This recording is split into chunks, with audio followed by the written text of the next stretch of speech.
يا صباح الفل. النهارده ميعادنا مع العركة الكبيرة مصر وكوت ديفوار. الناس مقلقة جدا مع ان فريق كوت ديفوار فريق سهل جوه الملعب، محفوظ، سهل سهل.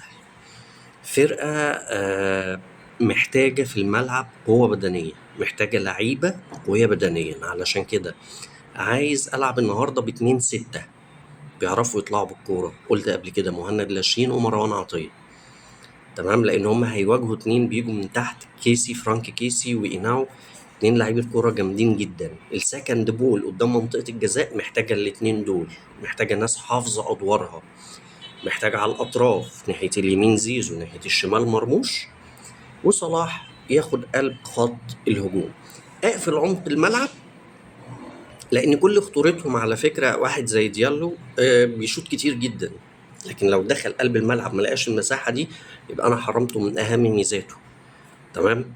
السكند بول قدام منطقه الجزاء زي ما قلنا مهم جدا جدا جدا. بالنسبه للاطراف سيبها له، يعني ديوماندي من اكتر المراوغين في البطوله، لو دخل وعدى هاني هيلاقي ياسر ابراهيم، فخلاص انت بالنسبه للاطراف سيب له الاطراف. هما بيجمعوا كمان ونقطه قوتهم الجبهه الشمال، عشان كده عايز زيزو يرجع يلعب مع هاني، حد من وسط الملعب يرحل شويه يعمل اوفرلود على الجبهه دي علشان نزحمها لهم، ونزحمها لهم من القلب مش من الطرف. يعني مش عايز ابيع قلب الملعب. تمام. الناس دي طول الوقت بيرحلوا اللعب ناحية الشمال، تلاقي كونان من ناحية الشمال وكوسونو السنتر باك بيرحل كمان ناحية الشمال.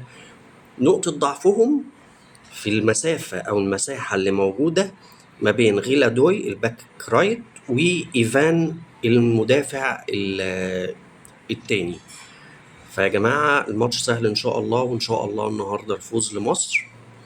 شوية حاجات بسيطة، شوية تحفيظ بسيط للعيبة جوه الملعب، الماتش مش هيبقى صعب علينا خالص. محتاجين التحولات أسرع، الناس حافظة بتعمل إيه، كورة معايا أنا هعمل بيها إيه، لكن مش لسه هحفظ النهاردة أو الكلام ده كله. بإذن الله الماتش سهل، ونتقابل بكرة وإحنا بنبارك بالفوز إن شاء الله. صباح الفل.